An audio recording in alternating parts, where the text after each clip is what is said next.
আচ্ছা, আজকের আমরা কিছু ছোট ছোট টপিক নিয়ে একটা ক্লাস করব। আজকের আমাদের ক্লাসের যে প্রথম টপিক, সেই প্রথম টপিকটা হচ্ছে কি না, প্রথম টপিকটা হচ্ছে ক্রোমোজোম। ক্রোমোজোম সাধারণত যদি বলা হয় যে কোথায় পাওয়া যায়, তাহলে অনেক স্টুডেন্টই এর উত্তর করে যে স্যার এটা কোষে পাওয়া যায়।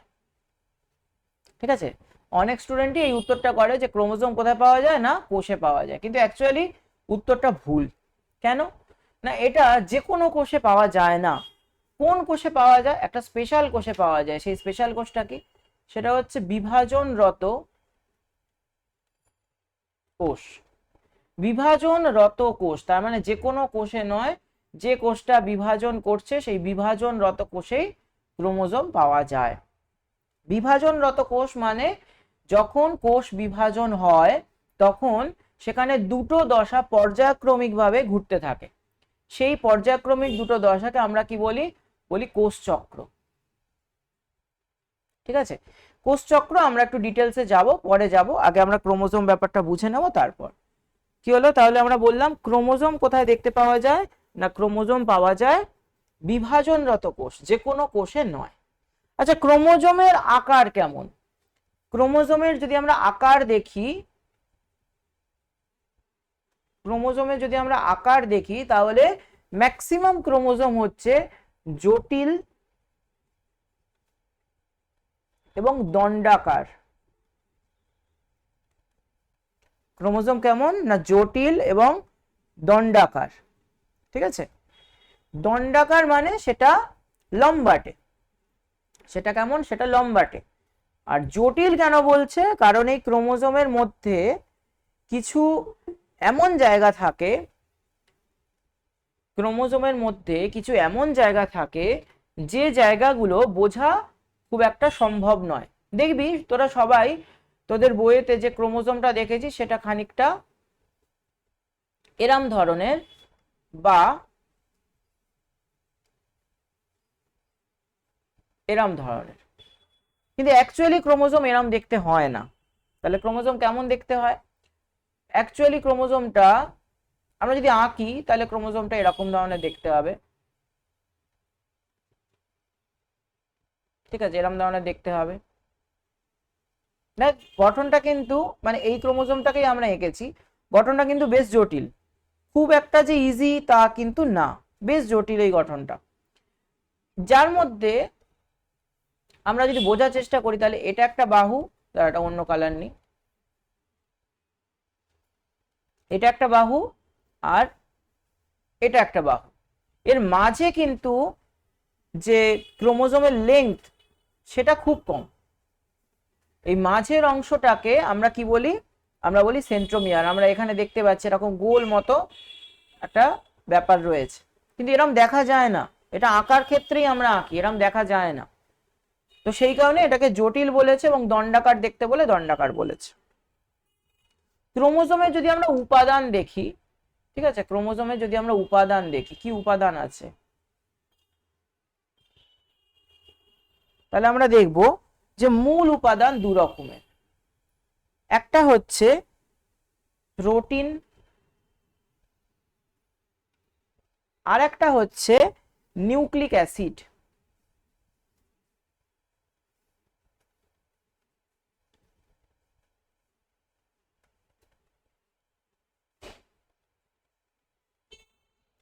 ক্রোমোজোমের মধ্যে যে প্রোটিন উপাদান আছে, আচ্ছা এর সঙ্গে আর একটা আছে অজৈব আয়ন।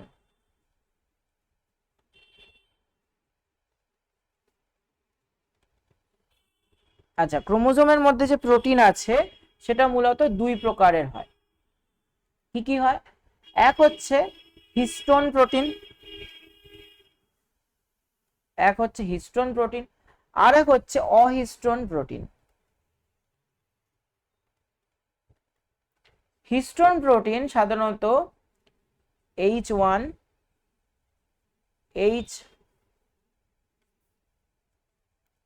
H2A, H2B, H3 এবং H4, এই চার প্রকারের হিস্টোন প্রোটিন থাকে।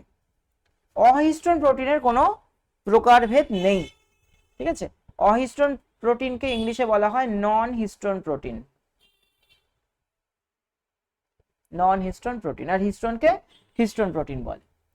নিউক্লিক অ্যাসিড যেটা নাকি ক্রোমোজোমের মধ্যে মূলত যেটা থাকে সেটা হচ্ছে ডিএনএ, কিন্তু ট্রান্সক্রিপশন বলে একটা পদ্ধতি আছে, তার মাধ্যমে ডিএনএ থেকে তৈরি হয় আরএনএ, পদ্ধতির নাম ট্রান্সক্রিপশন।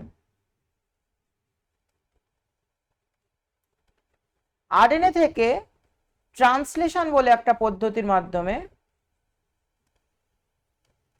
তৈরি হয় প্রোটিন, যে প্রোটিনটা মূলত এইখানে আমরা লিখেছি যে সেটা হচ্ছে দুই প্রকার।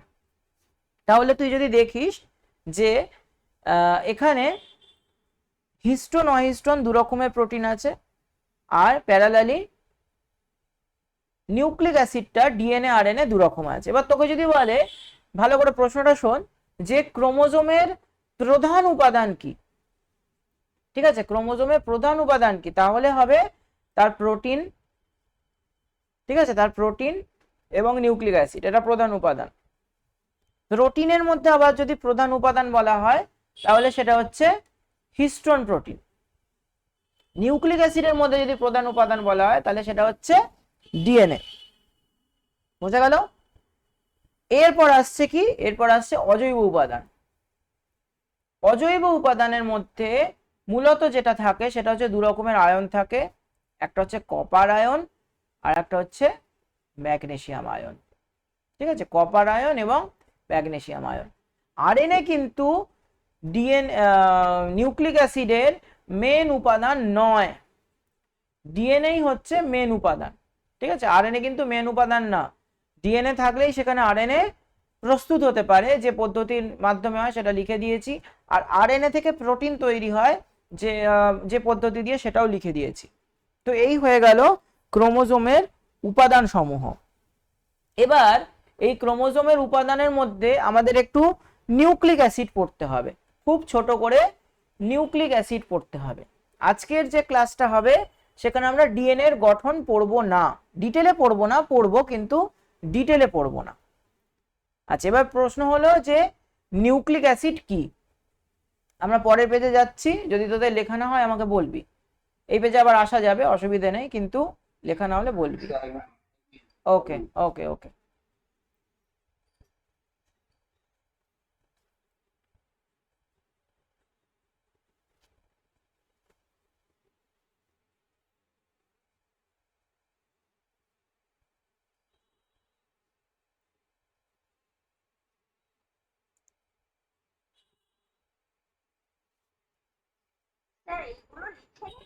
হ্যাঁ,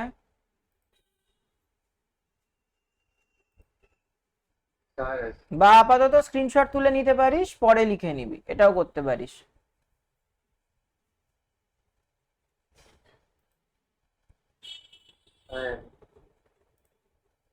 ঠিক আছে, আপাতত চেঞ্জ করছি, যদি এটা পিডিএফ আকারে পাঠানো যায় আমি দেখছি। আমি মানে এই সফটওয়্যারটা প্রথম ইউজ করছি লেখার জন্য, আগে যেটা করতাম সেটা আলাদা সফটওয়্যার ছিল। ঠিক আছে, চলো সেকেন্ড এতে যাচ্ছি। সেকেন্ড যে পার্টটা আমরা পড়বো সেটা হচ্ছে নিউক্লিক অ্যাসিড। ঠিক আছে, নিউক্লিক অ্যাসিড কি?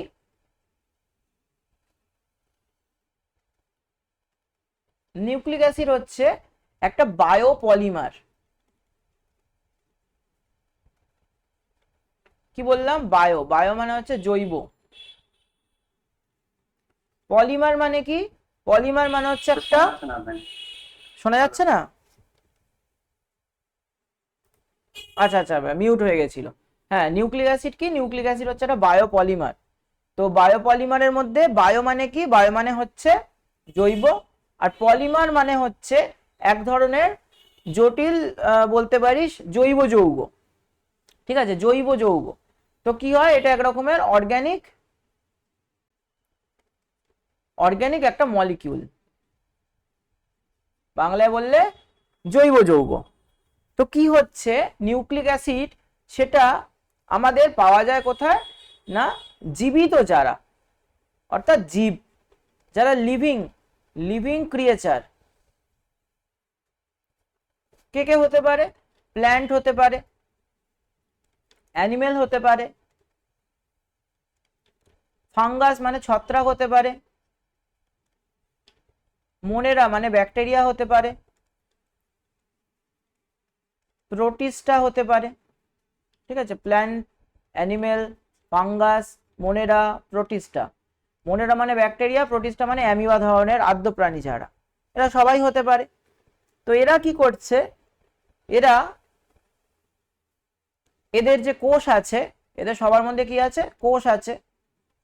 কোষের একটা নির্দিষ্ট অঙ্গাণুর নাম হচ্ছে নিউক্লিয়াস। ঠিক আছে, নিউক্লিয়াস। কোষের একটা অঙ্গাণুর নাম কি না নিউক্লিয়াস। নিউক্লিয়াসের মধ্যে থাকে হচ্ছে নিউক্লিক অ্যাসিড। তাহলে এর যে নামটা নিউক্লিক হয়েছে, কোথা থেকে নামকরণ হয়েছে, নিউক্লিয়াস থেকে নামকরণ হয়েছে। নিউক্লিয়াস থেকে নিউক্লিক অ্যাসিড এই নামকরণটা হয়েছে। তো নিউক্লিয়াসের মধ্যে তাহলে কি থাকছে, নিউক্লিক অ্যাসিড। আর প্রশ্ন হলো হোয়াই ইট ইজ অ্যাসিড, এটাকে অ্যাসিড কেন বলা হচ্ছে, এটার উত্তর আমরা আসবো, একটু পরে আসবো। এবার বলি, এখানে একটা প্রশ্ন থেকে যাক, ঠিক আছে, এখানে আমরা আসবো। এবার বলি এই নিউক্লিক অ্যাসিড কি নিয়ে তৈরি হয়েছে। যেহেতু বলেছি বায়োপলিমার, কেমিস্ট্রিতে পলিমার কথার অর্থ হচ্ছে একটা বৃহৎ জৈব যৌগ। বৃহৎ, পলি মিন্স মেনি বা অনেক, পলি কথার মানে কি অনেক, অনেক বা মেনি। তাহলে এই নিউক্লিক অ্যাসিডও একটা long polymer, long chain, long chain polymer. কিসের লং চেন, মনে করি যে আমি একটা, ধর এই যে তোরা বিশেষ করে মেয়েরা যারা গলায় হার পরিস, ছেলেরা কম পরে, মেয়েরাই তো ম্যাক্সিমাম পরে, মনে একটা পুঁতির হার পরেছিস কি মুক্তোর হার পরেছিস, হারটার দৈর্ঘ্য কিসের ওপর নির্ভর হবে রে, না কটা পুঁতি আছে তার উপরে, কটা মুক্ত আছে তার উপরে, বা হাড়ের মধ্যে একটা মেকানিজম থাকে, সেটা কিরকম, ছোট ছোট, খুবই ছোট ছোট শিকল থাকে, গোল গোল রিং থাকে, একটা রিং এর মধ্যে আর একটা রিং আটকে হাড় তৈরি হয়। তো সেই হাড় তৈরি হচ্ছে কি ছোট ছোট ইউনিট দিয়ে, একক দিয়ে। আইদার সেটা কোনো মুক্ত হতে পারে, অথবা সেটা কোনো পুঁতি হতে পারে, অথবা সেখানে কোনো ছোট ছোট শিকলের মতো কিছু থাকতে পারে। এখানেও ঠিক তাই, এই নিউক্লিক অ্যাসিডটা তৈরি হয়েছে একটা ইউনিট দিয়ে, অর্থাৎ একক দিয়ে। সেই এককটার নাম হচ্ছে নিউক্লিওটাইড। কি নাম বললাম, নিউক্লিওটাইড। এটা কি, এটা হচ্ছে একক। কার একক, নিউক্লিক অ্যাসিডের একক। তার মানে একটা নিউক্লিক অ্যাসিড কত লম্বা হবে সেটা নির্ভর করছে তাতে কতগুলো নিউক্লিওটাইড আছে। ক্লিয়ার, কি বললাম, একটা নিউক্লিক অ্যাসিড কত বড় হবে নির্ভর করছে তাতে কতগুলো নিউক্লিওটাইড আছে। মনে কর যে 4 থেকে 8টা নিউক্লিওটাইড নিয়ে যদি একটা ডিএনএ তৈরি হয়, তাহলে সেই ডিএনএটা এরকম ছোট হবে। মনে কর যে 200 থেকে 250টা যদি নিউক্লিওটাইড নিয়ে তৈরি হয়, তাহলে সেই ডিএনএটা বড় হবে। পরিষ্কার ব্যাপার, যতগুলো নিউক্লিওটাইড ততগুলো বা তত বড় তার নিউক্লিক অ্যাসিডটা তৈরি হবে। নিউক্লিওটাইড আসলে কি, পরের প্রশ্ন, যে স্যার এই যে বললেন নিউক্লিওটাইড হচ্ছে নিউক্লিক অ্যাসিডের একক, সেই নিউক্লিওটাইড আসলে কি। দেখ, নিউক্লিওটাইড মানে 3টে কথা। প্রথম কথা হচ্ছে পেন্টোজ সুগার। যারা বাংলায় লিখছিস লিখবি পেন্টোজ শর্করা, সুগার মানে শর্করা, ঠিক আছে, পেন্টোজটাকে পেন্টোজ লেখে, বা এভাবেও লিখতে পারিস 5 কার্বন শর্করা, 5টা কার্বন যুক্ত শর্করা। এটা হলো নিউক্লিওটাইডের প্রথম ভাগ। এখানে আরো একটা জিনিস থাকে, তাকে বলা হয় নাইট্রোজেন ক্ষারক বা নাইট্রোজেন বেস। আগে বেসটা লিখি, ইংলিশটা লিখি, ওপরটা ইংলিশটাই লিখি। বেস মানে কি, ক্ষারক, নাইট্রোজেন ক্ষারক। আর কি আছে, আর আছে ফসফরিক অ্যাসিড।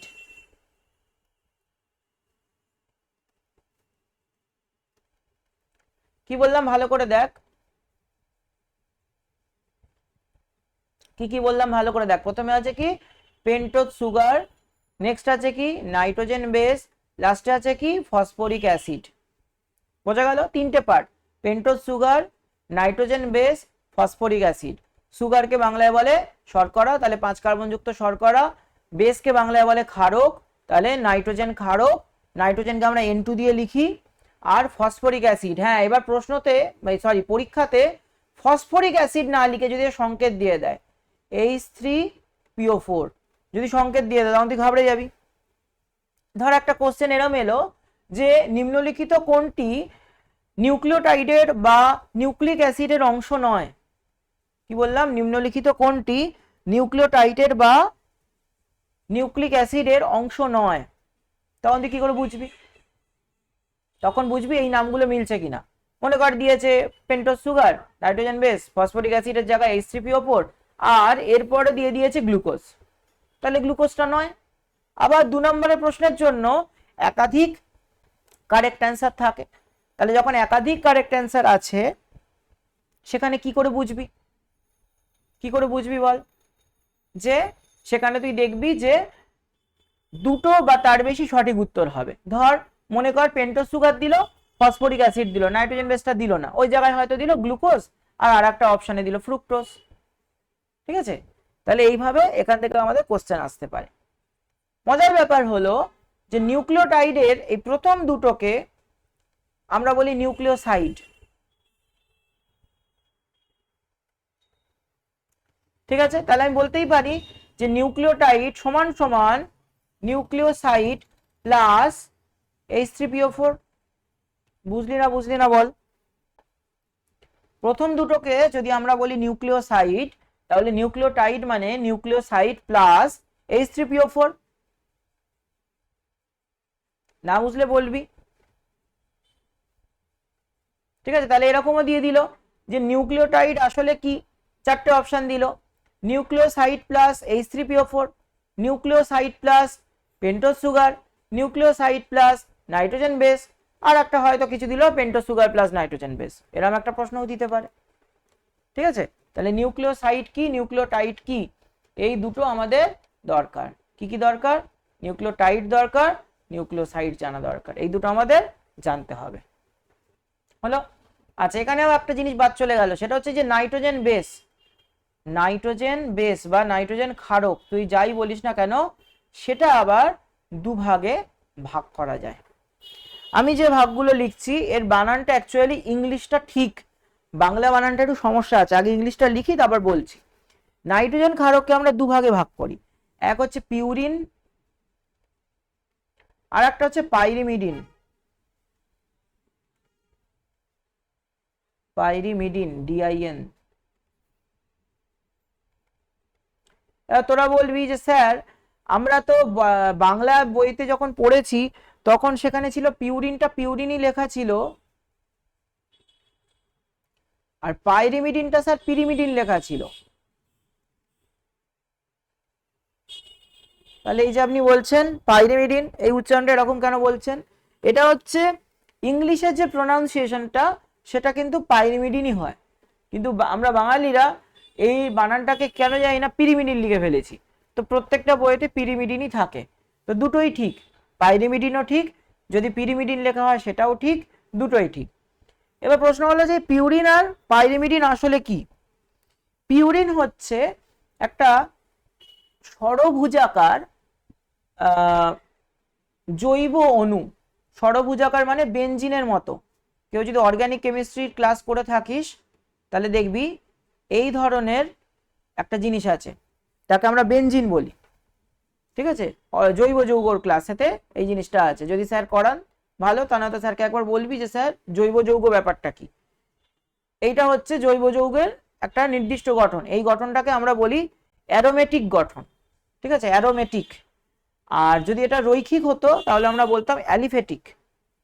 তো পিউরিনের ক্ষেত্রে এরকম একটা গোল মতো জিনিস আছে, উল্টো দিকে পাইরিমিডিন সেখানে একটা গোল এবং তার পাশে একটা পঞ্চভুজাকার, একটা ঘরের মতো দেখতে লাগে, এইরকম ধরনের গঠন আছে।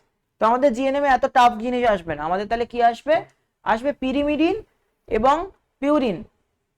ঠিক আছে? বাংলাতেই বলছি, পিরিমিডিন এবং পিউরিন, এদের মধ্যে কোন কোন নাইট্রোজেন বেস আছে? পিউরিনের মধ্যে আছে অ্যাডেনিন এবং guanine. A for adenine, A for apple নয়, আর G, G for guanine, G for guanine. উল্টো দিকে পাইরিমিডিন বা পিরিমিডিনের মধ্যে আছে টি অর্থাৎ থাইমিন, থাইমিন THYMINE, থাইমিন। আর সি অর্থাৎ সাইটোসিন, এখানে লেখার জায়গা নেই, ওপরে লিখে দিচ্ছি, সি মানে হচ্ছে সাইটোসিন।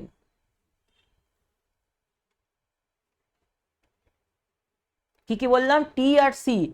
এবার ডিএনএ এর ক্ষেত্রে এই টি বা থাইমিন থাকে, কিন্তু আরএনএ এর ক্ষেত্রে থাকে ইউ, ইউ ফর ইউরাসিল। তার মানে কি হলো বল? অ্যাডেনিন গুয়ানিন নিয়ে হলো পিউরিন, আর থাইমিন সাইটোসিন এই ওপরে আছে, সাইটোসিন আর ইউরাসিল এটা নিয়ে হলো পিরিমিডিন।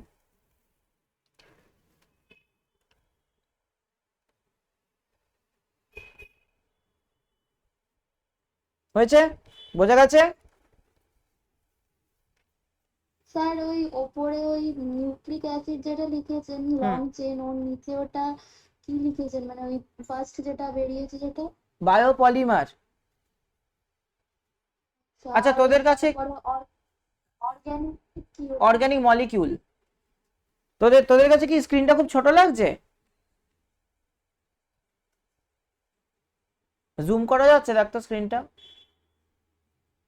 হ্যাঁ হ্যাঁ যাচ্ছে জুম করা। হ্যাঁ তাহলে জুম কর, জুম করলে মনে হচ্ছে দেখতে সুবিধা হবে। এর মধ্যে কেউ মনে হয় একজন ল্যাপটপ বা পিসিতে ক্লাস করছিস না?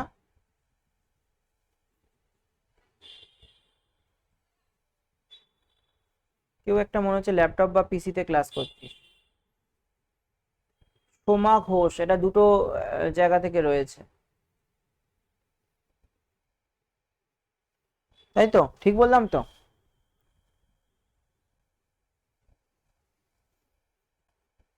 আমি ফোনে ক্লাস করছি। তাহলে এখানে আর একটা ডিভাইস দেখাচ্ছে কেন?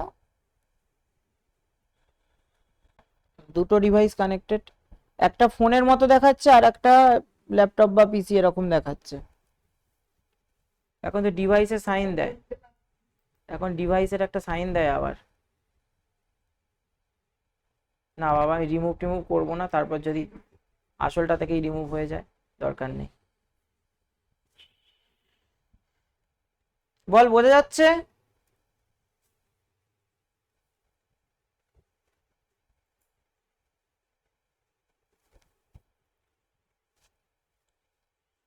পরের পেজে যাব।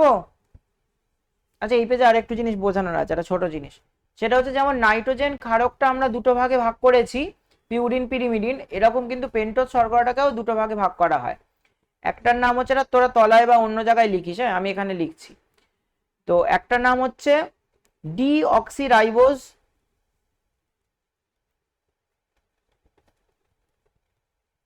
আর একটার নাম হচ্ছে রাইবোজ। কি বললাম? একটার নাম হচ্ছে ডিঅক্সিরাইবোজ আর আরেকটার নাম হচ্ছে রাইবোজ। এবার দেখ ব্যাপারটা কি, এই যে ডিঅক্সিরাইবোজ আর রাইবোজ বলতে কি বোঝানো হয়। ডিঅক্সি, এটা খুব ডিফিকাল্ট জায়গা, কেউ যদি বুঝতে না পারিস সেটা তার ফল্ট নয়, ঠিক আছে? সাধারণত 5 কার্বন যুক্ত একটা শর্করাতে, এটা এঁকে দেখাচ্ছি না, এটা খুব ডিফিকাল্ট, তো এঁকে দেখাচ্ছি না, তো লাগবেও না। 5 কার্বন যুক্ত একটা শর্করাতে বিভিন্ন জায়গায় হাইড্রক্সাইল গ্রুপ থাকে। হাইড্রক্সাইল গ্রুপ মানে হচ্ছে OH গ্রুপ, এটাকে আমরা হাইড্রক্সাইল গ্রুপ বলি। তো এই হাইড্রক্সাইল গ্রুপের পরিবর্তে যদি কোনো জায়গায় হাইড্রোজেন থাকে, তাহলে সেই জায়গায় অক্সিজেন নেই। কি বললাম? বিভিন্ন কার্বনের সঙ্গে হাইড্রক্সাইল গ্রুপ থাকে। এটা আর্টসের ছেলে মেয়ে যারা আছে তাদের একটু বুঝতে অসুবিধা হতে পারে, না বুঝলেও হবে, কিন্তু বোঝার চেষ্টা করবি। বলছে এই হাইড্রক্সাইল গ্রুপের পরিবর্তে যদি হাইড্রোজেন থাকে, তার মানে সেখানে অক্সিজেন নেই। অক্সিজেন নেই কে আমরা ইংলিশে বলি deoxy, that means oxygen absent, oxygen নেই, ঠিক আছে? তো যদি কোনো একটা কার্বনে, কোন কার্বনে, নির্দিষ্ট একটা কার্বন আছে, সেটা হচ্ছে 2 নম্বর কার্বন, 2 নম্বর কার্বন, সে হচ্ছে অক্সিজেন লেস হয়, অক্সিজেন তাতে থাকে না। যদি এরকম কোনো পেন্টোজ সুগার বা 5 কার্বন যুক্ত শর্করা থাকে তাকে আমরা বলি কি, তাকে আমরা বলি ডিঅক্সিরাইবোজ। কেন বলছি না, সেই পার্টিকুলার শর্করাটাতে একটা অক্সিজেন নেই, শুধু হাইড্রোজেন আছে, ঠিক আছে। আর 5 কার্বন যুক্ত শর্করার আর একটা নাম হচ্ছে রাইবোজ। রাইবোজ বাংলায় লিখলে রয়াকার হর্ষই বয়কার বর্গের জ, রাইবোজ শর্করা। 5 কার্বন যুক্ত শর্করাকে বলা হয় রাইবোজ শর্করা। যেমন 6 কার্বন যুক্ত শর্করাকে আমরা বলি হেক্সোজ শর্করা, 5 কার্বন যুক্তকে আমরা বলি রাইবোজ শর্করা। এটাকে পেন্টোজও বলা যায়, আবার রাইবোজও বলা যায়। পেন্টোজ কথার অর্থ 5, আবার রাইবোজ কথার অর্থ 5, ঠিক আছে। একটা হলে মোনো, 2 হলে বাই বা ডাই, 3টে হলে ট্রাই, 4টে হলে টেট্রা, 5টা হলে রাইবোজ বা পেন্টোজ, 6টা হলে হেক্সোজ, 7টা হলে হেপ্টোজ, 8টা হলে অক্টোজ, 9টা হলে ন্যানোজ, 10টা হলে ড্যাকোজ, ঠিক আছে। এই কটা জানতে হবে, যে এগুলো যদিও ফিজিক্যাল সায়েন্সের পার্ট, এগুলো কোনটা লাইফ সায়েন্সের পার্ট নয়। বোঝা গেল? আমরা পরের পেজে যাচ্ছি। বল বল। যেটা তুমি বোঝালেন এটা কোন জায়গা কার সঙ্গে লিখবো? কোনটা বল? ওই 5 শর্করা বা পেন্টোজ সুগার। এই যে পেন্টোজ সুগার, পেন্টোজ সুগারের আরেক নাম রাইবোজ, দেখ এই যে লেখা আছে এখানে। ও ডিঅক্সিরাইবোজটা তো হচ্ছে পেন্টোজ শর্করার দুটো ভাগ। যেমন দেখ আমরা নাইট্রোজেন বেসটা এরকম আলাদাভাবে একটা করেছি না, এরকম ভাবেই একটা আলাদাভাবে লেখ, পেন্টোজ সুগারকে দুটো ভাগ কর। আমি পরের পেজে লিখে দিচ্ছি, দাঁড়া, সব থেকে ভালো হয়। পেন্টোজ বা রাইবোজ লিখেই দিচ্ছি, সুগার এটা দুটো ভাগে ভাগ। একটা হচ্ছে ডিঅক্সি, দেখ ডি বানান ডিআই নয় কিন্তু, হ্যাঁ ডিই, ডিআই মানে হচ্ছে ডাই, ডাই মানে দুটো, ডিঅক্সি রাইবোজ শর্করা। আর একটা হচ্ছে রাইবোজ শর্করা। ডিঅক্সি রাইবোজটা থাকে কোথায়? ডিএনএ তে, ওর নামই ডিঅক্সি রাইবো নিউক্লিক অ্যাসিড। আর রাইবোজটা থাকে আরএনএ তে, মানে হচ্ছে রাইবো নিউক্লিক অ্যাসিড। বুঝতে পেরেছিস?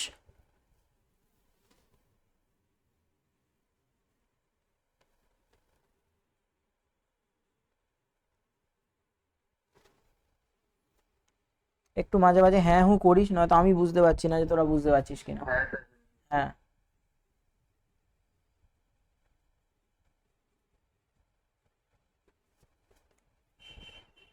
হলো। আচ্ছা, আমাদের মোটামুটি ডিএনএ আরএনএ বা নিউক্লিক অ্যাসিডের যে ফার্স্টের পার্ট ছিল, সেই ফার্স্টের পার্টটা মোটামুটি কমপ্লিট। এবার আমি তোদের বলেছি যে ডিএনএ এর মেন গঠনটা আজকের করাবো না, তবে কিছু ডিটেলিং ডিএনএ সম্বন্ধে করাবো, ঠিক আছে। আগে ডিএনএটা হবে। ডিএনএ, তার মধ্যে কিছু বেসিক পয়েন্ট আমাদের লিখতে হবে। ফার্স্ট পয়েন্ট কি? ফার্স্ট পয়েন্ট হচ্ছে যে ডিএনএ এর মধ্যে কি থাকে? জিন থাকে, ঠিক আছে। ডিএনএ এর মধ্যে কি থাকে? জিন থাকে। এবার প্রশ্ন হলো জিন কি? জিন মানে হচ্ছে এ ফাংশনাল পার্ট অফ ডিএনএ। আগে আগে ইংলিশটা শুনে নে, বুঝতে পারবি, না বোঝার কিছু নেই। A functional part of DNA which are constitute by minimum 4 to 8 nucleotide. কি বলছে? যে একটা ডিএনএ একটা নির্দিষ্ট অংশ বা কার্যকরী অংশ, যেটা নাকি 4 থেকে 8টা মিনিমাম 4 থেকে 8টা নিউক্লিওটাইড নিয়ে তৈরি হয়েছে।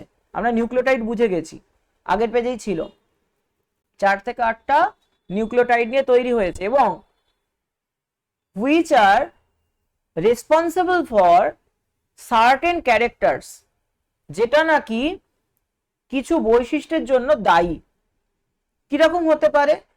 আইদার সেটা কোনো লেংথ, বা ধর আমাদের যে আমাদের বডি যে হাইট, সেই হাইটটা সে হয়তো কন্ট্রোল করে, নিয়ন্ত্রণ করে। ধরে নে যে আমাদের, যদি এটা সম্বন্ধে একটা অন্য চ্যাপ্টার আছে, ডিটেলসে আছে, ধর হাইট, উচ্চতা। এখন হাইট শুনলেই সবাই ভাবে সে লম্বা, ব্যাপারটা না, না। উচ্চতা দুরকম হতে পারে, আইদার হতে পারে লম্বা, আইদার হতে পারে বেটে, ঠিক আছে। তাহলে উচ্চতাটা হচ্ছে একটা বৈশিষ্ট্য।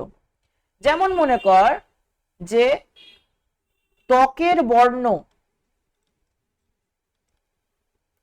ত্বকের বর্ণ কি সবাই ফর্সা নাকি? না, কেউ কেউ ফর্সা, কেউ কেউ কালো। তাহলে এইগুলো হচ্ছে কি বৈশিষ্ট্যের বহিঃপ্রকাশ। এই তলায় যেগুলো, এগুলো হচ্ছে বৈশিষ্ট্যের বহিঃপ্রকাশ, বৈশিষ্ট্যগুলো হচ্ছে এইগুলো। তাহলে ডিএনএ এর মধ্যে জিন আছে। 2, ডিএনএ হচ্ছে দ্বিতন্ত্রী। দ্বিতন্ত্রী মানে কি? দুটো সুতোর মতো জিনিস আছে। যদিও এখানে সম্পূর্ণ সঠিক ইনফরমেশন দেওয়া হলো না। দ্বিতন্ত্রী হচ্ছে ম্যাক্সিমাম ডিএনএ, কিছু কিছু একতন্ত্রী ডিএনএও আছে।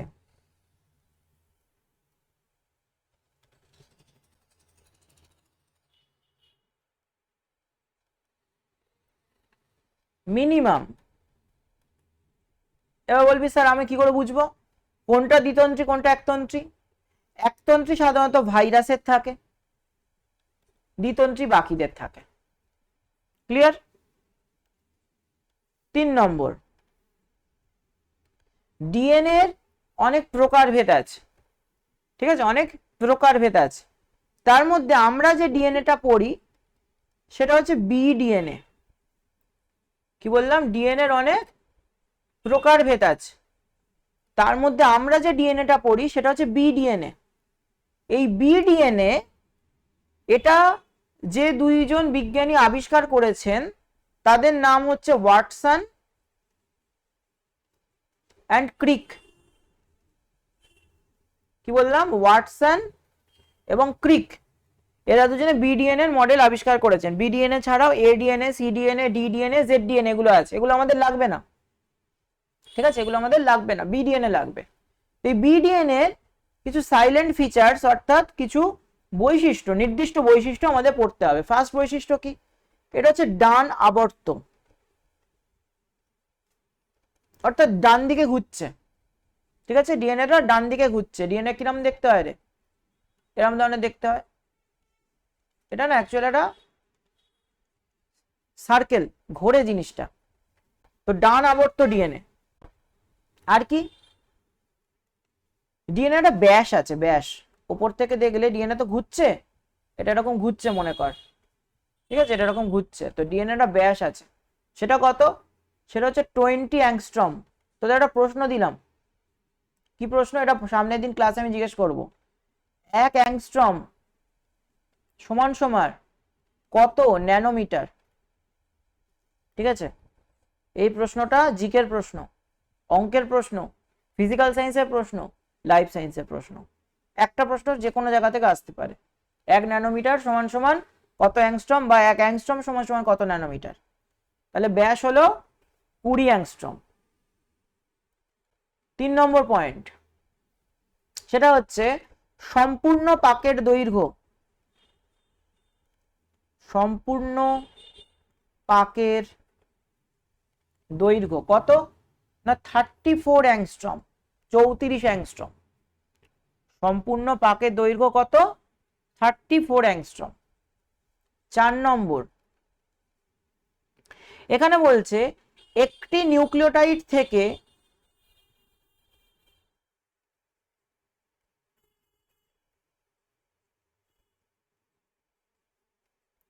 অপরটির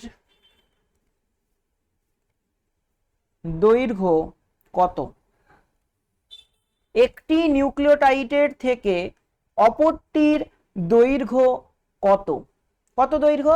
না 34/10 ইকুয়াল টু 3.4 অ্যাংস্ট্রম। এবার তুই বলি স্যার এই 10টা কোত্থেকে আনলেন আপনি? একটা সম্পূর্ণ পাকে আর একটা ইনফরমেশন দিয়ে দিই, দিলেই এটা বুঝে যাবি। 5 নম্বরটা তলায় হচ্ছে না, এখানে লিখছি। সম্পূর্ণ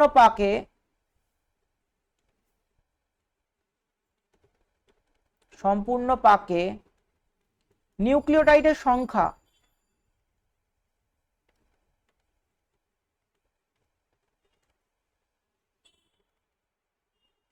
কত? না 10টা। ঠিক আছে, তাহলে কোত্থেকে 34 এলো দেখে নে, আর কোত্থেকে 10 এলো দেখে নে। বোঝা গেল? এই হচ্ছে আমাদের বিডিএনএ এর গঠন, বা বিডিএনএ আমরা এইভাবে মনে রাখবো। ঠিক আছে, বিডিএনএ আমরা এভাবে মনে রাখবো, আর কিছু লাগছে না। হলো? আচ্ছা, ডিএনএ সম্বন্ধে ইনফরমেশন হয়ে গেল, আরএনএ সম্বন্ধে কিছু ছোটখাটো ইনফরমেশন জানলে হয়ে যাবে। আরএনএ মূলত দু ধরনের, এটা খুব হাই লেভেলে পড়াচ্ছি, এতটা বইয়েতেও নেই। কি আছে, একটা হচ্ছে জেনেটিক, যেটা শুধু থাকে কাদের, ভাইরাসদের। আর একটা নন জেনেটিক, যেটা থাকে সবার সবার, ঠিক আছে। এটা তিন ভাগে ভাগ করা যায়। প্রথমটার নাম এমআরএনএ, পরেরটার নাম টিআরএনএ, তারপরটার নাম আরআরএনএ। প্রথমগুলো ছোট হাতের হয়, বোঝা গেল? এমআরএনএ, টিআরএনএ আর আরআরএনএ। এমআরএনএ এর এম ফর মেসেঞ্জার। এম কথার অর্থ কি, মেসেঞ্জার। এই যে তোরা ফেসবুক মেসেঞ্জার ব্যবহার করিস, সেই মেসেঞ্জার কাজ কি করছে, বার্তা বহন করছে। যেহেতু মেসেঞ্জার, তো মেসেজ বা বার্তা বহন করছে। টি ফর কি, T for transfer. T for transfer, এগুলো নিজে লেখা, আমি লেখাচ্ছি না কিন্তু। T for transfer, transfer for the আর ট্রান্সফার সামথিং, মানে কেউ কিছু একটা জিনিসকে ট্রান্সফার করে, রূপান্তর করে। ট্রান্সফার মানে রূপান্তর করে। তাহলে রূপান্তরক আরএনএ অ্যামাইনো অ্যাসিডকে প্রোটিনে রূপান্তর করে। অ্যামাইনো অ্যাসিডকে লেখ, এটা অ্যামাইনো অ্যাসিডকে প্রোটিনে রূপান্তর করে। অ্যামাইনো অ্যাসিডকে প্রোটিনে রূপান্তর করে। R for ribosomal, R for ribosomal, ঠিক আছে, রাইবোজোমাল আরএনএ, রাইবোজোমাল আরএনএ। বোঝা গেল? মেসেঞ্জার আরএনএ বার্তা পরিবহন করে, ট্রান্সফার আরএনএ রূপান্তর করে, অ্যামাইনো অ্যাসিডকে প্রোটিনে রূপান্তর করে, আর আর ফর রাইবোজোমাল আরএনএ, নামের মধ্যেই রাইবোজোম আছে, তার মানে এটা রাইবোজোমে থাকে। ঠিক আছে, ব্যাস। আর মেজর পার্থক্য যদি দেখিস, আমি আবার একটু আগের পেজে আসছি, মেজর পার্থক্য যদি দেখি সেটা হচ্ছে থাইমিন আর ইউরাসিল। ঠিক আছে, থাইমিন আর ইউরাসিল এই দুজনের মধ্যে একটা মেজর এক্সচেঞ্জ আছে। কি এক্সচেঞ্জ? থাইমিন কার থাকে, থাইমিন থাকে ডিএনএ এর মধ্যে, ইউরাসিল কার থাকে, ইউরাসিল থাকে আরএনএ এর মধ্যে। ঠিক আছে, এটাই হচ্ছে মেজর এদের মধ্যে পার্থক্য। আর কি পার্থক্য আমরা দেখেছি, ডিঅক্সিরাইবোজ যেটা থাকে ডিএনএ তে, আর রাইবোজ যেটা থাকে আরএনএ তে। নাম থেকেই বোঝা যাচ্ছে, ডি দিয়ে শুরু মানে ডিএনএ, আর দিয়ে শুরু মানে আরএনএ। বল, বোঝা গেল? এবার আমরা একটা 11-12 এর অঙ্কে আসছি। ডিএনএ থেকে যে অঙ্কগুলো দেয় সেরকম ধরনের অঙ্কে আসছি। ডিএনএ থেকে অঙ্ক আসে, মানে নিউক্লিক অ্যাসিড থেকে অঙ্ক আসে। দেখে নে, বলছে আগে একটা কোশ্চেন লেখ। কোশ্চেনে বলছে যে একটি ডিএনএ তে, আমার হাতের লেখা ডাক্তারের মতো আমার কথা শুনে শুনে লিখবি, একটি ডিএনএ তে 70% অ্যাডেনিন ও থাইমিন আছে। ঠিক আছে, ওই ডিএনএ তে গুয়ানিন এর শতকরা ভাগ কত? ঠিক আছে, এটা জানতে গেলে তোকে একটা জিনিস মানে শিখতে হবে। কি শিখতে হবে? সেটা হচ্ছে ডিএনএ এর মধ্যে কি কি বন্ডিং আছে। ডিএনএ এর মধ্যে কি কি বন্ডিং আছে, একটু আগের পেজে এইখানটা বন্ডিংটা লেখার কথা, কিন্তু জায়গা ছিল না বলে আমরা এইখানেই লিখছি। ঠিক আছে, তো কিরম বন্ডিং আছে, এটা কোশ্চেনের বাইরে একটা ইনফরমেশন, সেই জন্য তলায় লিখছি। সেটা হচ্ছে ডিএনএ এর মধ্যে অ্যাডেনিন এবং থাইমিন তারা এই দ্বিবন্ধনী দিয়ে আবদ্ধ থাকে। দ্বিবন্ধনী দিয়ে আবদ্ধ থাকে অ্যাডেনিন এবং থাইমিন। উল্টো দিকে গুয়ানিন এবং সাইটোসিন এরা ত্রিবন্ধনী দিয়ে আবদ্ধ থাকে।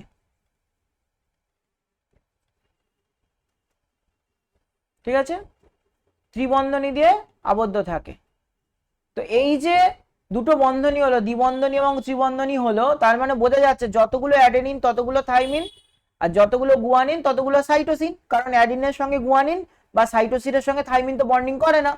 সুতরাং আমি একটা ফর্মুলা আনতে পারি যে এ সমান সমান টি, এটা বন্ডিং নয়, সমান সমান এ সমান সমান টি, এবং জি সমান সমান সি, তাহলে যতগুলো অ্যাডেনিন ততগুলো থাইমিন, আর যতগুলো গুয়ানিন ততগুলো সাইটোসিন। এবার দেখতে এটা আমি লিখতে পারি কিনা। থ্রি বন্ধনীতে কারা আবদ্ধ থাকে একবার বলবেন? ত্রিবন্ধনী হচ্ছে গুয়ানিন আর সাইটোসিন, জি আর সি, গুয়ানিন আর সাইটোসিন। ঠিক আছে, এবার দেখতে এটা আমরা লিখতে পারি কিনা, ওপরের এইটা থেকে পরের এইটা আসবে কিনা। Adenine plus guanine equal to thymine plus cytosine, লিখতে পারি।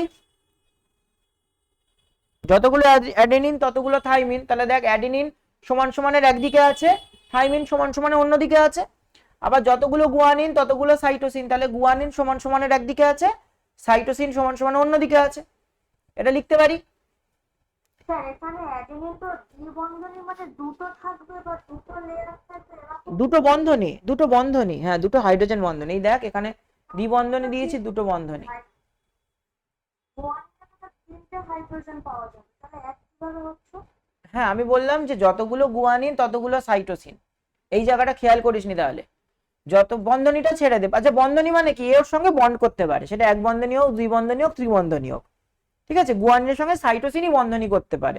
তাহলে একটা ডিএনএ তে যদি গুয়ানিন পাওয়া যায় 4টে, তাহলে সাইটোসিন কটা পাওয়া যাবে বল? একটা। কেন একটা?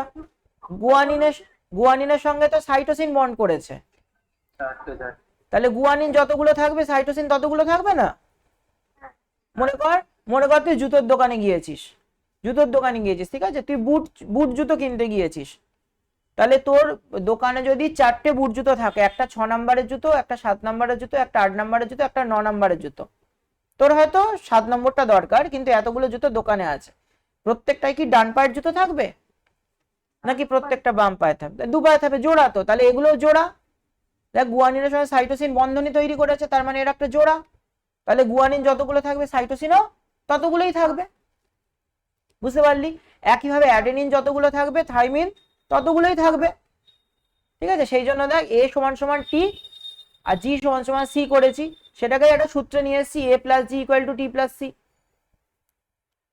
এখন তো বোঝা গেছে? আচ্ছা, এইবার এই যে লাইনটা আমরা তৈরি করলাম, A plus G equal to T plus C, তোরা ভাবলি এটা আমি করেছি, এটা আমি করিনি। এটা হচ্ছে বিজ্ঞানী চার্গফ তার সূত্র, চার্গফের সূত্র, বিজ্ঞানী চার্গফের সূত্র, আমার সূত্র নয় এটা, এটা বিজ্ঞানী চার্গফের সূত্র। চার্গফ এই সূত্রটাকে কেমন লিখেছিল দেখ, এই সূত্রটাকে লিখেছিল A plus G by T plus C equal to 0। আমি শুধু সেটার একটা মানে এই টি প্লাস সিটাকে ওপারে নিয়ে গিয়ে এই এই এই সূত্রটাকে এনেছি। ঠিক আছে, আমি কিন্তু বিশেষ কিছু করিনি, শুধু জাস্ট আমার অবদান হচ্ছে এইটুকুনি। কেন 0 হয়ে যাবে? এই হ্যাঁ ঠিক বলেছিস, এটা তো 1 হবে, এটা 1 হবে, ঠিক বলেছিস তুই, এটা 1 হবে, 1 হবে। আচ্ছা এইবার আমাদের অঙ্কে কি বলেছে দেখ, অঙ্কে বলেছে যে একটা ডিএনএ তে এ ও টি এই দুটো আছে 70%, তার মানে এ প্লাস টি আছে 70%, তার মানে জি প্লাস সি কত আছে না 100 মাইনাস 70, এটুকু বোঝা গেল? তার মানে 30, আর আমাদের বলেই দেওয়া আছে জি ইকুয়াল টু সি, তাহলে যতগুলো জি ততগুলো সি, তাহলে আমি লিখতেই পারি G equal to C equal to 30/2 মানে 15। না বুঝে টুকবি না, ঠিক আছে? তাহলে জি এর মান বার করতে দিয়েছে, জি এর মান বেরিয়ে গেছে 15, এটাই অ্যান্সার।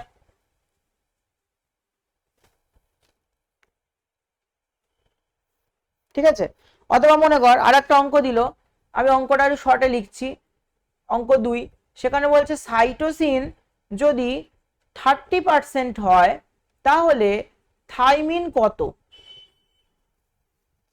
এটা কোশ্চেনটা আমি কি করেছি রে, কোশ্চেনটা হচ্ছে আমি বাক্যে লিখিনি, ঠিক আছে, কোশ্চেনের বাক্যে লিখিনি। থাইমিন যদি 30% হয়, সরি সাইটোসিন যদি 30% হয় তাহলে থাইমিন কত, আমি বাক্যে লিখিনি, এমনি শর্টে লিখে দিয়েছি। কত হবে? কত হবে চটপট হিসেব কর দেখি। 35। বাকিটা কর। একই formula, cytosine equal to guanine, তার মানে C plus G equal to 60%, তার মানে টি প্লাস এ সমান সমান 100 মাইনাস 60, তার মানে 40, তার মানে T equal to A equal to 40/2 equal to 20। এটা অ্যান্সার। বল কে বুঝলি না বল।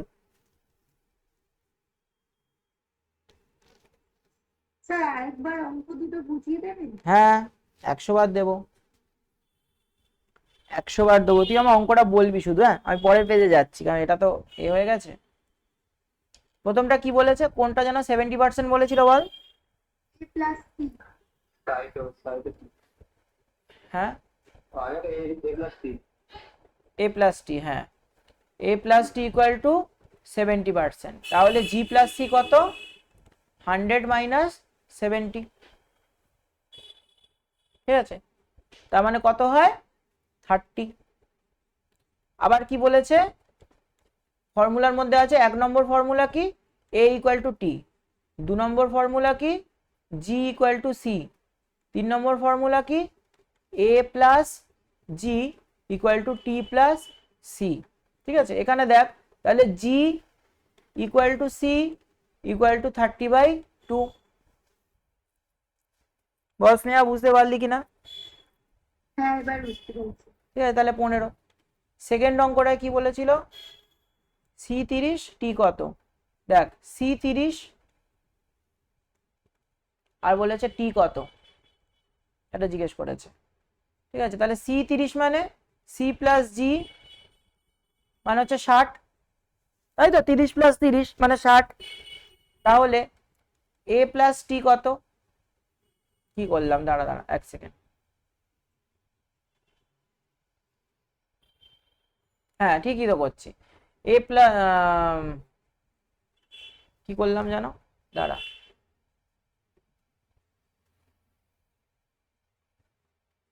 হ্যাঁ ঠিকই আছে, এ প্লাস টি তার মানে কত না, যতগুলো এ ততগুলোই টি থাকবে, ঠিকই করছি। আচ্ছা 100 মাইনাস 60 মানে হলো 40, তাহলে এ সমান সমান টি সমান সমান 40/2 সমান সমান 20। বল। হ্যাঁ স্যার বুঝতে পেরেছি, 100টা কি ধরে নিতে হবে মানে? পার্সেন্টেজ মানে কি, শতকরা মানে কি, শতকরা মানে 100-র মধ্যে এত। ব্যাংকে লোন দেয় না, বলে যে 12% লোন, তার মানে কি 100 টাকায় তুই যদি 100 টাকা নিস ব্যাংক থেকে, 12% লোন মানে হচ্ছে তোকে ফেরত দিতে হবে 1 বছর পর 112 টাকা। ঠিক আছে, মানে 100টা হচ্ছে তার আসল আর 12 টাকাটা হচ্ছে তার সুদ, ওই পার্সেন্টেজটা ওইটা। বা তোরা যখন সেভিংস অ্যাকাউন্ট খুলিস, তোরা বোধহয় 6% এ পাস, স্টুডেন্টরা যখন কোনো অ্যাকাউন্ট খুলিস, তার মানে তুই যদি 100 টাকা দিস, বছরের শেষে তোর 106 টাকা তুই ব্যাংকে পাবি, এটা তো সুদ দেবে এই 6 টাকাটা। ঠিক আছে, পার্সেন্টেজ মানে 100 টাকায় অত।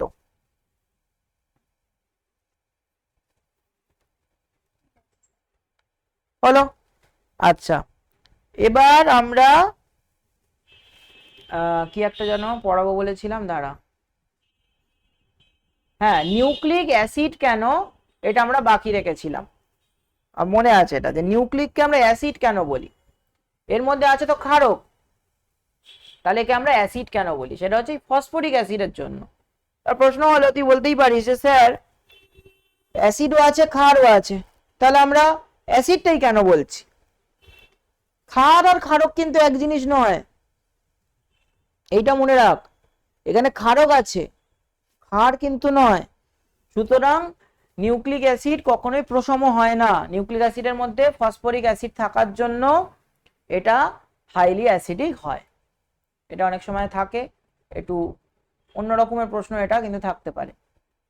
আচ্ছা এবার আমরা ক্লাসের অনেকটা শেষের দিকে এসে গেছি, আমরা এবার যে পার্টটা দিয়ে শেষ করব সেটা হচ্ছে কোষ বিভাজন, কোষ চক্র নয়, কোষ বিভাজন।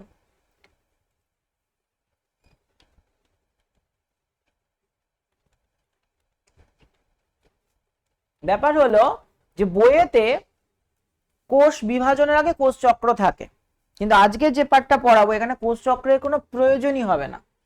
ঠিক আছে, আমরা আরেকদিন কোষ চক্র পড়বো, তখন কোষ বিভাজনের হয়তো কিছুটা পার্ট পড়বো। কোষ বিভাজনের খুব স্বাভাবিক মানেই হলো একটা কোষ ভেঙে দুই বা তার বেশি কোষ তৈরি হওয়া। ঠিক আছে, তো সেটা তিনটে প্রকারে হতে পারে। এক হতে পারে অ্যামাইটোসিস, আর একটা হতে পারে মাইটোসিস, আর একটা হতে পারে মিওসিস। অ্যামাইটোসিস বলে যে প্রক্রিয়াটা আছে, এই প্রক্রিয়াটা কাদের হয় না ব্যাকটেরিয়ার হয়।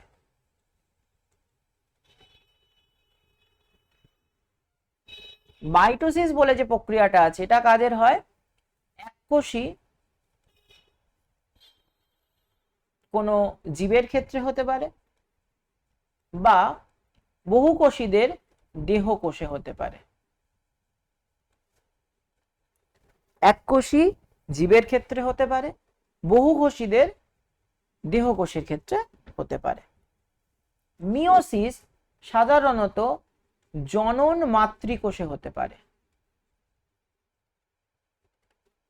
জনন মাতৃকোষেরই আরো অনেকগুলো নাম আছে, যেমন শুক্রাণু মাতৃকোষ,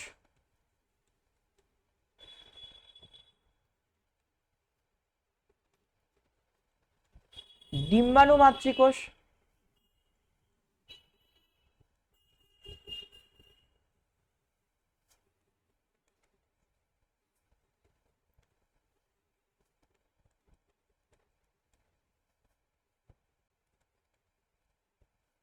আর রেণু মাতৃকোষ।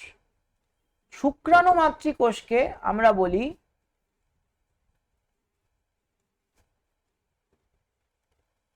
স্পার্মাটোগোনিয়াল কোষ বা স্পার্মাটোগোনিয়াম সেল বা প্রাইমারি স্পার্মাটোগোনিয়াম সেল, শুধু স্পার্মাটোগোনিয়াম নামটা মনে রাখ, স্পার্মাটোগোনিয়াম সেল। ডিম্বাণু মাতৃকোষকে আমরা বলি উগোনিয়াম সেল।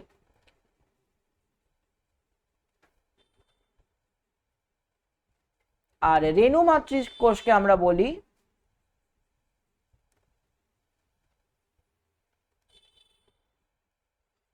ডিম্বাণু মাতৃকোষকে কি বললে? উগোনিয়াম, উগোনিয়াম। আর রেণু মাতৃকোষকে আমরা বলি আর্কিস্পোরিয়াল সেল, আর্কিস্পোরিয়াল সেল বা কোষ।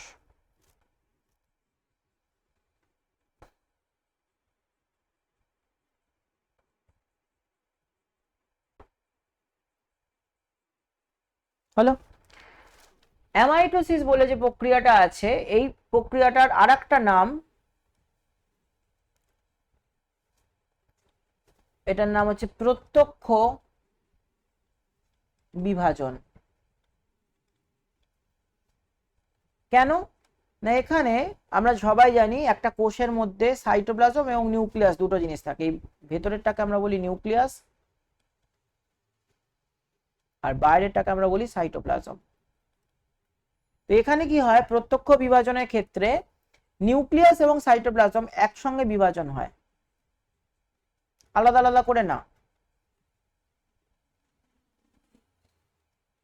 ফাইনালি দুখানা কোষে ভেঙে যায়। নিউক্লিয়াসটা যখন বিভাজন হচ্ছে, খেয়াল করে দেখ, একটা ডাম্বেল আকার ধারণ করছে, কোষটা নিজেও একটা ডাম্বেল আকার ধারণ করছে, মাঝখানটা সরু, সাইড দুটো মোটা। ঠিক আছে, প্রত্যক্ষ বিভাজন। মাইটোসিসকে বলা হয় সরাসরি বিভাজন বা পরোক্ষ বিভাজন। সরাসরি বিভাজনে লিখে রাখ।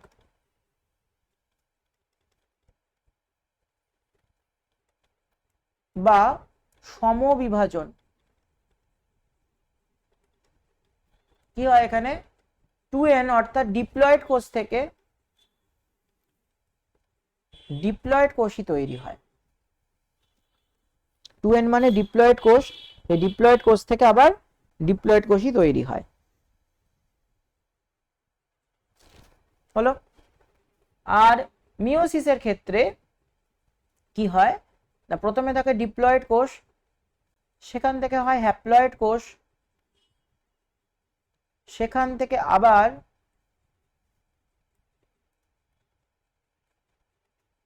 হ্যাপ্লয়েড কোষ তৈরি হয়। প্রথম যখন 2n থেকে n হচ্ছে তাকে বলা হয় মিওসিস 1। যখন আবার হ্যাপ্লয়েড থেকে হ্যাপ্লয়েড হচ্ছে তাকে বলা হয় মিওসিস 2। মিওসিস 1 এর ক্ষেত্রে দেখ কমে যাচ্ছে, তাই জন্য একে হ্রাস বিভাজন বলে।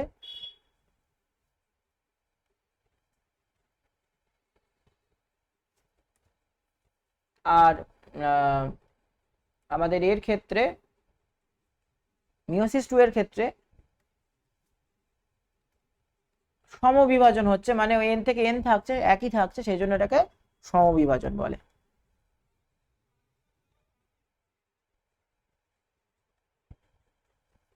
ঠিক আছে, বোঝা গেল?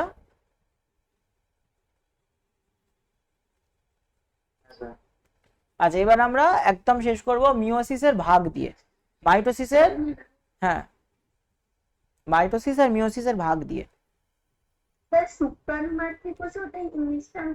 স্পার্মাটোগোনিয়াল, স্পার্মাটোগোনিয়াল কোষ।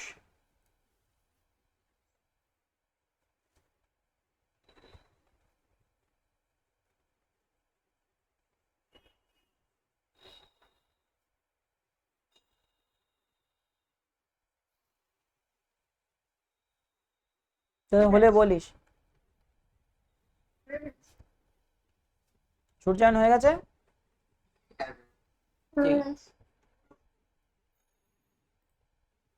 আচ্ছা দেখ, প্রথমে মাইটোসিস তারপর মিওসিস। মাইটোসিসটা তোরা সবাই জানিস।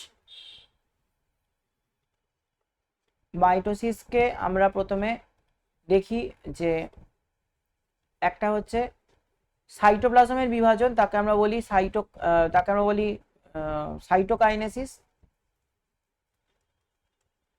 আচ্ছা, আগে আমরা ক্যারিওকাইনেসিস লিখি, হ্যাঁ, এটা আগে লিখবো না।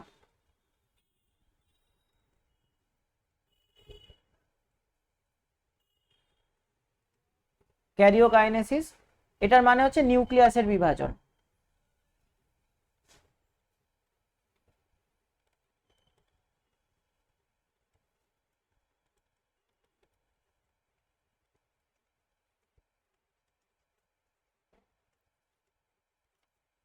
আর এটা হচ্ছে সাইটোকাইনেসিস, এটা হচ্ছে সাইটোপ্লাজমের বিভাজন।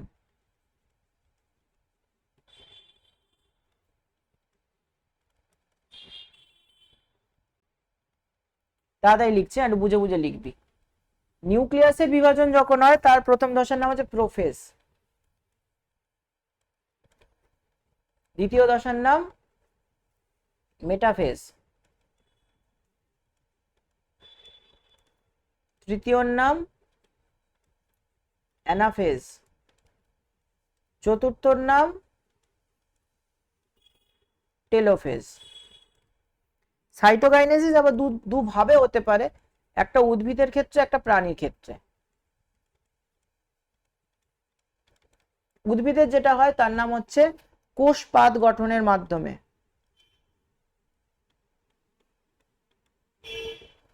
প্রাণীর ক্ষেত্রে কি হয়? ক্লিভেজ। ঠিক আছে, ক্লিভেজ গঠনের মাধ্যমে। এই হচ্ছে মাইটোসিস। মিওসিসের ক্ষেত্রে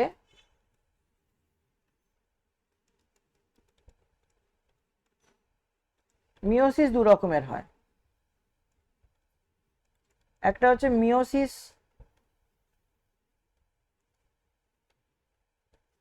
এক, আর হচ্ছে মিওসিস 2। এক আর দুইটা রোমান 1 রোমান 2 দেওয়া আছে। মিওসিস একের মধ্যে হচ্ছে প্রোফেজ 1, আমি ইংলিশে লিখছি,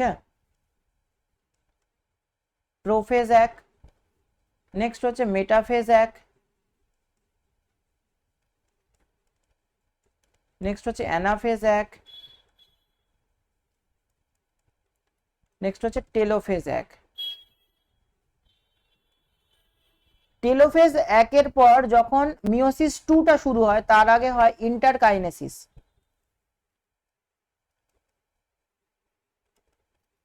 এরপর চলে যায় মিওসিস 2। ইন্টারকাইনেসিসের আরেকটা নাম হচ্ছে সাইটোকাইনেসিস 1।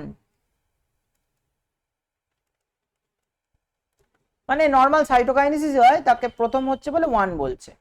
আর এরপর কি হয় মিওসিস 2 এতে? এখানে হচ্ছে তোর এই সব কটাই হবে, প্রোফেজ, মেটাফেজ, অ্যানাফেজ, টেলোফেজ হবে, কিন্তু সব কটা 2 বসবে। Prophase 2, metaphase 2, anaphase 2, telophase 2। এটার পর হবে সাইটোকাইনেসিস 2। ইন্টারফেস আর বলবো না, কারণ ওর পর তো শেষ হয়ে যাচ্ছে। আর প্রোফেজ 1টাকে আমরা 5টা উপদশায় ভাগ করি। 5টা উপদশা কি কি? প্রথম উপদশার নাম হচ্ছে লেপ্টোটিন।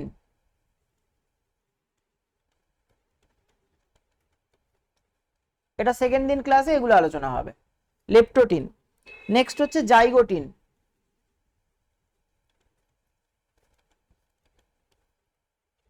নেক্সট হচ্ছে প্যাকাইটিন।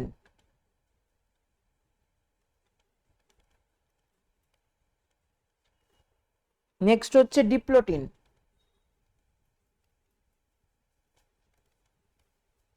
এবং লাস্ট হচ্ছে ডায়াকাইনেসিস।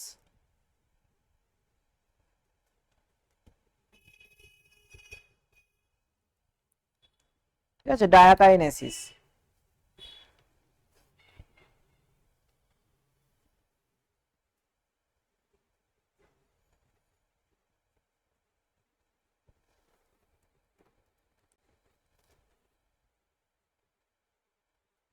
এগুলো আমরা পরের দিন আলোচনা করব। লাস্ট যে স্লাইডটা তৈরি হলো এটা আমরা পরের দিন আলোচনা করব ক্লাসে।